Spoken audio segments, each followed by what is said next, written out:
Power of reduced mass. Example 7. Correction of Bohr's theory of hydrogen atom. Hydrogen atom में electron proton के चारों ओर specified orbit में चक्कर लगाते हैं। ये टू बड़ी प्रॉब्लम केस है और इसे हमें वन बड़ी प्रॉब्लम में कन्वर्ट करना है। तो सेंटर ऑफ मास जहाँ है वहीं रहेगा और उससे आर डिस्टेंस पर रिड्यूस्ड मास म्यू को रखते हैं, जो कि product of two masses divided by sum of two masses होता है। और इसका वेलोसिटी होगा वी रिलेटिव, जो कि velocity of electron minus velocity of nucleus होता है। आर प्रोटॉन और इलेक्ट्रॉन के बीच का डिस्टेंस है। ब्लू बॉक्सेस में हम हाइड्रोजन एटम के लिए एक्सप्रेशन लिखेंगे और ग्रीन बॉक्सेस में हम पॉजिट्रोनियम के लिए एक्सप्रेशन लिखेंगे। पॉजिट्रोनियम में प्रोटॉन को रिप्लेस कर देते हैं पॉजिट्रॉन से। पॉजिट्रॉन इलेक्ट्रॉन का एंटी पार्टिकल है, वो बिल्कुल हर केस में इलेक्ट्रॉन की तरह ही है, लेकिन उस पर चार्ज पॉजिटिव होता है। सबसे पहले हम इलेक्ट्रॉन का एंग्लो मोमेंटम देखें हाइड्रोजन एटम में, तो वो होता है NH/2 पर बोर। ये केवल इलेक्ट्रॉन का एंग्लो मोमेंटम है। यदि हम न्यूक्लियस का भी एंगुलर मोमेंटम को इंक्लूड करें तो हम नीचे यहाँ ग्रीन बॉक्सेस में लिखे हुए हैं, हम एम को रिप्लेस करना होगा म्यू से और भी को रिप्लेस करना होगा भी रिलेटिव से। ये कंबाइंड सिस्टम जो है इलेक्ट्रॉन और न्यूक्लियस दोनों का एंगुलर मोमेंटम है, जो NH/2 होगा। यदि हम एनर्जी स्टेट्स को देखें तो हाइड्रोजन एटम में एनर्जी स्टेट्स इलेक्ट्रॉन के मास के डायरेक्टली प्रोपोर्शनल है। ये हाइड्रोजन एटम के लिए सही है। सबके लिए सही होने के लिए एम को हमें रिप्लेस करना पड़ेगा म्यू से।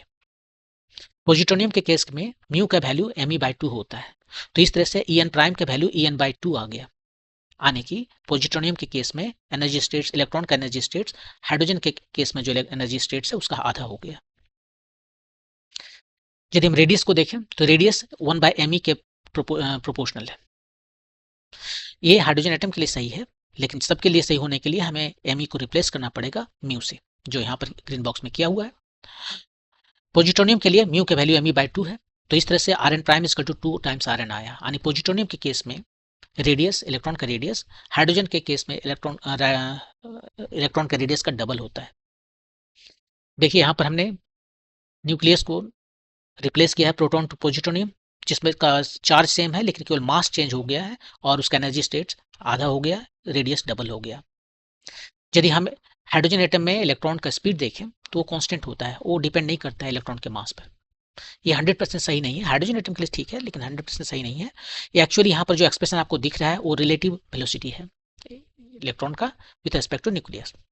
यदि आपको इलेक्ट्रॉन का एक्चुअल स्पीड चाहिए तो आपको भी को मल्टीप्लाई करना पड़ेगा μ/me से। पॉजिट्रोनियम के केस में म्यू का वैल्यू Me/2 है, तो इस तरह से भी का वैल्यू आया V/2। आने के पॉजिट्रोनियम के केस में इलेक्ट्रॉन का स्पीड हाइड्रोजन के केस में इलेक्ट्रॉन का स्पीड का हाफ होता है।